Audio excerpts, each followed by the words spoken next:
국민 여러분, 조국혁신당 대표 조국입니다. 저는 오늘 제7공화국으로 진입하기 위한 10번째 헌법 개정을 촉구하기 위해 이 자리에 섰습니다. 국민 여러분과 의원님들께 우리의 미래를 향한 담대한 여정을 제안합니다. 헌법은 나라가 돌아가는 근본 원칙입니다. 국민의 삶은 이 안에서 이루어집니다. 현 세대와 미래 세대의 가치와 지향을 담고 있습니다. 그래서 대단히 중요한 규범입니다. 현행 제6공화국 헌법은 국민들께서 길고 긴 투쟁 끝에 1987년 피 맺힌 60항쟁을 통해 일궈낸 것입니다. 영화 변호인, 남영동, 1987 등을 상기해 보십시오. 그런 투쟁과 희생으로 만들어진 현행 헌법의 요체는 두 가지입니다. 독재 종식과 대통령 직선, 그리고 자유권 보장입니다. 37년 한 세대가 훌쩍 지났습니다. 다른 선진국가에서 200년에 걸쳐 벌어질 일이 그새 우리나라에서 재현되었습니다. 중진국이던 대한민국은 선진국 문턱에 서 있습니다. 국제통화기금 외환위기, 2차례의 남북 정상회담, 1차례의 대통령 탄핵, 5차례의 평화적 정권 교체가 이루어졌습니다. 정부 부재에 의한 사회적 참사가 잇따랐습니다. 국민은 이제 국가란 무엇인가? 국가의 존재 이유를 묻습니다. 권력이 군림하는 게 아니라 봉사해야 한다는 당연한 요구를 하고 있습니다. 겨우 연명할 정도가 아니라 사람답게 잘 살 수 있도록 국가가 보장해야 한다고 말씀하십니다. 이는 국가가 베푸는 시혜가 아니라 국민의 기본적 권리이어야 합니다. 이에 저는 22대 국회에 개헌특별위원회를 설치하자고 제안합니다. 개헌특위에서는 제7공화국 헌법을 논의하게 될 것입니다. 조국혁신당은 개헌안에 담고 싶은 것도 많고 준비도 충분히 했습니다. 그러나 조국혁신당은 오늘 제7공화국 개헌에 반드시 담아야 할 최소한의 개정사항 7가지를 다음과 같이 제시합니다. 첫째, 부마민주항쟁, 5.18 민주화운동, 60 민주항쟁을 헌법 전문에 수록합니다. 현행 헌법 전문은 3.1운동으로 건립된 대한민국 임시정부의 법통과 불의에 항거한 4.19 민주이념을 계승한다고 되어 있습니다. 이에 더하여 부마, 5.18, 60 정신의 계승을 헌법에 수록하는 일은 지극히 당연한 일입니다. 이들 운동과 항쟁은 정치적으로는 물론 법률적으로도 복권되어 국민의 마음에 뿌리 내린 바 있습니다. 7공화국 헌법 전문에 유구한 역사와 전통에 빛나는 우리 대한국민은 3.1운동으로 건립된 대한민국 임시정부의 법통과 불의에 항거한 4.19 혁명, 부마민주항쟁과 5.18 민주화운동, 60 항쟁의 민주 이념을 계승하고 라고 새겨야 합니다. 두 번째, 수도는 법률로 정한다는 조항을 신설합니다. 현행 헌법에는 수도 규정이 없습니다. 그러자 서울이 대한민국 수도인 것은 관습헌법이라고 헌법재판소가 결정했습니다. 이 때문에 지방 분권과 자치 발전을 위해 수도를 이전하려는 노력이 좌절됐습니다. 현재 지방 공동화를 넘어 지방 소멸 위기론이 나오는 지경입니다. 헌법에 새 규정을 넣어 법률로 이를 정하면 수도를 온전히 이전할 수 있게 됩니다. 세 번째, 대통령 5년 단임제를 4년 중임제로 바꿉니다. 1987년 헌법이 대통령 단임제를 채택한 이유는 딱 하나입니다. 독재 정권의 장기 집권을 막기 위해서였습니다. 대한민국은 이제 평화적 정권 교체가 자연스러운 나라가 됐습니다. 국민 역량을 믿고 대통령 중임제를 채택할 시점이 됐습니다. 책임 정치를 구현하고 국정의 연속성과 일관성을 강화하기 위해 중임제로 바꿔야 합니다. 그리하여 현행 대통령의 임기는 5년으로 하며 중임할 수 없다를 대통령의 임기는 4년으로 하되 연이어 선출되는 경우만 한 번 중임할 수 있다로 바꿔야 합니다. 개헌을 위한 국민투표를 2026년 6월 3일로 예정된 지방선거 전에 할지 지방선거와 함께 실시할지는 개헌특위에서 논의하면 됩니다. 혁신당은 가능한 다음 지방선거 전에 국민투표를 실시하고 대통령 선거를 지방선거 때 함께 실시할 것을 요구합니다. 대선과 지방선거 시기를 맞춰 전국 단위 선거 횟수를 줄이면 그만큼 국력 낭비를 막을 수 있을 것입니다. 이를 위해 부칙 조항을 두어 현직 대통령 재임 기간을 조정할 수 있을 것입니다. 네 번째, 검사의 영장 신청권을 삭제합니다. 현행 헌법에 영장은 검사의 신청에 따라 법관이 발부하게 되어 있습니다.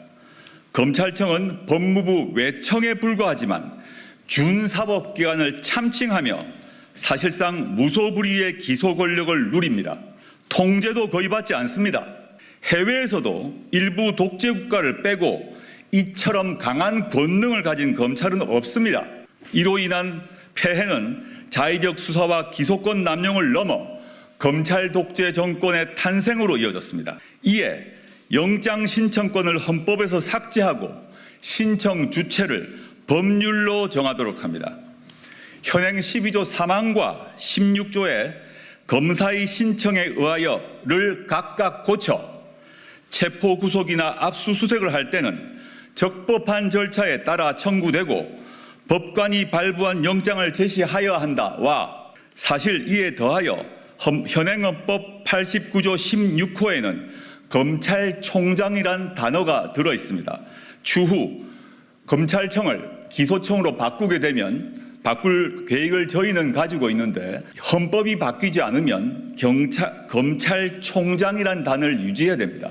이런 점에서 추후 개헌특위에서 검찰총장이란 단어 역시 바꿔야 한다고 생각합니다. 다섯 번째, 사회권을 강화하는 일반 조항을 신설합니다. 인간다운 생활을 할 권리 보장 내용이 그것입니다. 사회권은 이미 헌법에 규정되어 있습니다. 근로권, 교육권, 환경권, 복지권 등입니다. 다만 현재의 각 사회권 권리 증진을 위해서는 국가가 노력하여야 한다라고 되어 있습니다. 이를 국민이 각 권리를 가진다, 즉 사회권에 관한 권리를 가진다라고 선언해야 합니다. 지금처럼 최저 한계 보장이 아니라 인간 존엄성이 보장되면서 삶의 질을 유지할 수 있는 권리를 국가가 적극 보장토록 하는 것입니다. 이에 모든 국민은 장애, 질병, 노령, 실업, 빈곤 등 다양한 사회적 위험으로부터 벗어나 적정한 삶의 질을 유지할 수 있도록 사회 보장을 받을 권리를 가진다. 모든 국민은 임신, 출산, 양육과 관련하여 국가의 지원을 받을 권리를 가진다. 모든 국민은 쾌적하고 안정적인 주거 생활을 할 권리를 가진다 등의 조항을 신설합니다. 추후 기후환경 문제에서도 추가되어야 될 것이라고 믿습니다. 민생이 선진이 되는 나라에서 국민이 누릴 사회권을 헌법에 명기하자는 것이 저희의 요청입니다. 여섯 번째, 동일가치 노동, 동일 수준 임금을 명문화합니다. 고용 형태, 인종, 종교, 성별 등에 관계없이 동일 직업에 종사하는 노동자에게는 동일 임금 수준을 적용하고 노동의 양에 따라 임금을 지급해야 한다는 인식은 이미 국제적으로 인정되고 있습니다. 국가는 동일한 가치의 노동에 대해서는 동일한 수준의 임금이 지급되도록 노력해야 한다라고 헌법에 써놓아야 합니다.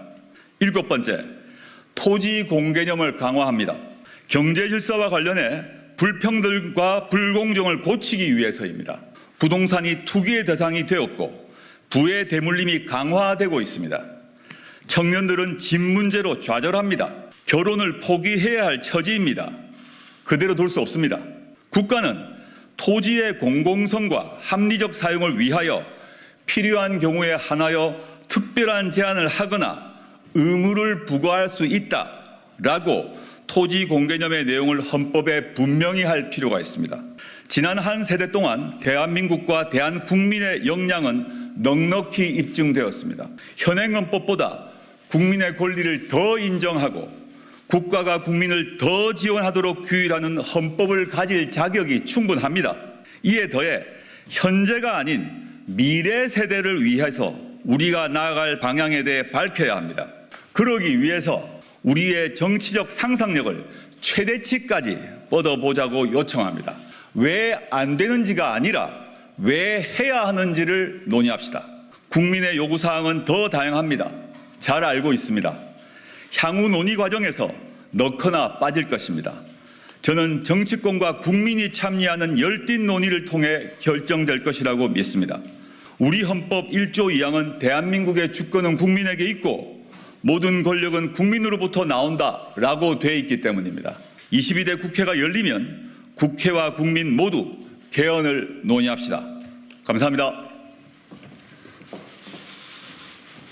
지금부터 잠시만 주목해 주시길 바랍니다.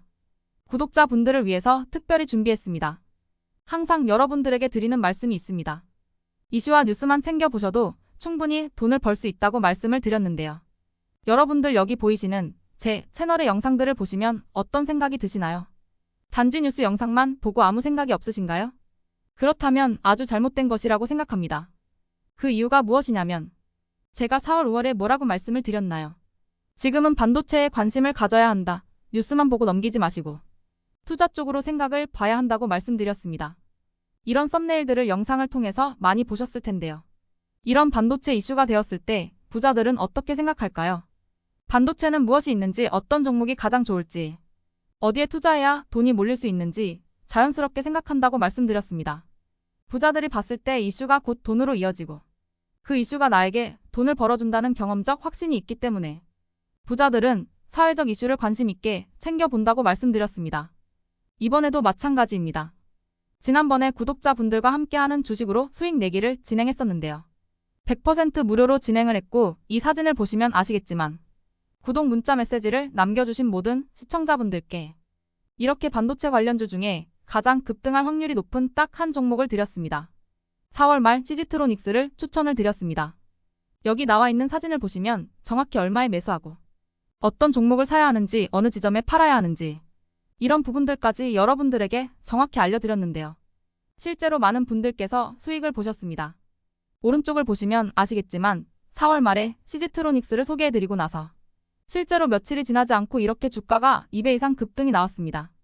당시에도 굉장히 많은 분들이 제가 드린 이 종목으로 수익을 내셨습니다. 지난번과 똑같이 구독이라는 문자를 보내주시면 이번에 이슈가 되고 있는 주식 중에 앞으로 대장주의 구실을 하면서 주가가 가장 크게 상승할 한 종목을 시청자분들에게 문자로 종목명과 사고자 하는 시점을 모두 알려드리겠습니다. 혹시라도 나는 주식을 하지 않는다 하시는 분들은 주변에 주식에 투자하는 분들에게 추천을 해주셔도 되고, 연세가 있으셔서 투자가 어려우신 분들은 이 종목을 가지고 자녀분에게 한번 사서 수익을 내봐라 이렇게 조언을 하실 수도 있습니다.